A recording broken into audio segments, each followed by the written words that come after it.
2, 1.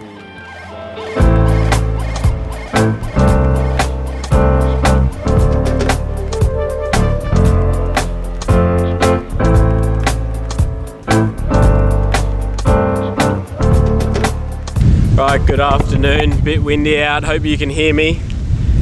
Jack and I just stepped out of the house. Gonna kick the soccer ball around, do some handstands. Callie Park's busy as ever, but no music, unfortunately. Not surprised. Yeah, just come to this nice park and we'll go over the other side. We're gonna, where's he gone? There he is. Kick the footy around, just have a good relaxing afternoon.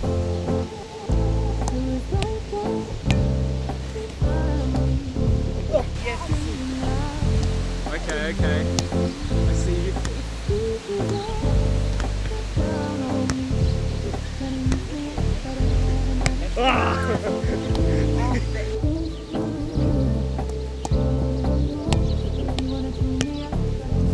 What are you doing? Use your head. Yeah.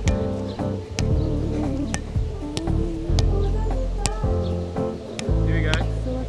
Oh! Hey, get it! No! I'm recording this on my iPhone because I don't really have a mic connected to that camera there. Just thought I'd sit out here. I've been sitting here for about 2 hours now, just listening to music, finding music to use for the reels, and I hope that wind isn't going to be too much of a hassle. But yeah, I've just been sitting out here watching people watching the volleyball. There's this guy he's just walking behind the camera now actually. He just walks through the court at like a random point. Don't know what he's doing. He's like full hood over his head, old dude. But he'll just when they're mid-play, he'll just walk straight through the court. It's quite funny. But yeah, thought I'd come on here to talk about the book I just finished. Fastest book I've ever read. I somehow managed to read it in about 5 days. I've never read a book that fast. Usually it takes me like a month. And what's going on, I've got an update about the backpack and the plan from here on. So I'll start with the book first, Throne of Glass, Sarah J. Maas. It was awesome. Full fantasy, bit of teasing of magic. I think there's more to come in the next book. But it was such an eye-opener to my creative side and using your imagination to actually picture what's going on, because the problem is we get stuck in these entrepreneurial, motivational books, and you're not using that other half of your brain that involves your imagination and being able to picture actually what you're reading. And this book actually was so good for that. I was able to picture every single scene, understand exactly what's going on, and you can see that image of the characters and what they're doing in the back of your head. But the thing is that's so cool about the fantasy books is I imagine every single human who reads it has a completely different image of what they're seeing, and I think that's so cool. You can interpret it in so many different ways and visualize a character so differently. But I couldn't put the book down. It was an epic read. I'm going to go look for the next one today. I won't say too much about it because I don't want to spoil it, but basically about this young girl, an assassin. She's stuck in this mine and she gets taken away to do a challenge for a king of a very powerful king, and she completes this challenge, she gets her freedom, blah blah blah. But yeah, I'm going to go look for the next part of the book today, and hopefully I can get it somewhere. But got news about the backpack, so good and bad news. The backpack is here in Berlin. It's cleared customs, but this morning I woke up to an email. You have been charged a duty and VAT tax. So that tax, hopefully I can block the wind. That tax and the VAT tax, totaled up to €360. Now that equals to about 600 Australian dollars. So not only did I pay to get it shipped over here, express, which was 600 Aussie, I then get charged a tax on top of that, another 600 Aussie, and it wasn't express really because it was stuck in customs for about a week.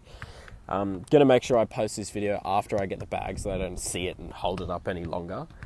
But yeah, about $1,200 to get all my camping gear here. It was just such a hassle. I don't know if that's the case always with shipping goods, but I guess I just got unlucky and maybe it was a bit suspicious. I don't know. So yeah, there's that. Paid that this morning. It's in Berlin, so I'm hoping either later this afternoon it's going to be there. Otherwise, I'm going to have to wait until Tuesday because public holiday Monday, everything's shut on Sunday. But yeah, so good news about the bag. It's here. I'm going to be getting it. And once I get it, the plan is to go back to Switzerland. What's the date?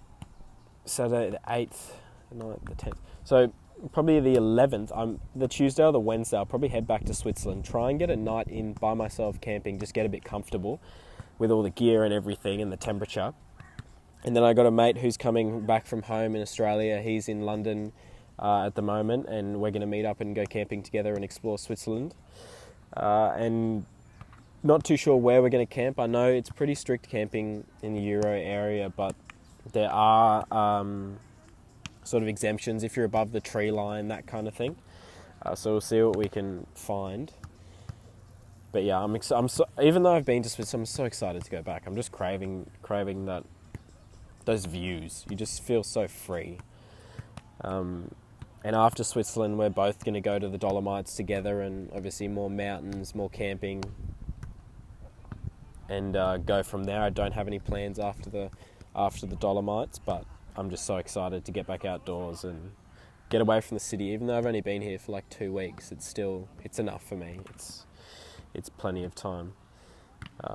But yeah, just going to relax the rest of the day, go looking for this book. Let me guys know if you like this longer form sitting down talking. I'll obviously only do it when I have something to talk about, but yeah, boys, get yourself into Throne of Glass, Sarah J. Maas. It's addicting, I tell you that much. But that's all I have for now, and I'll see you boys later.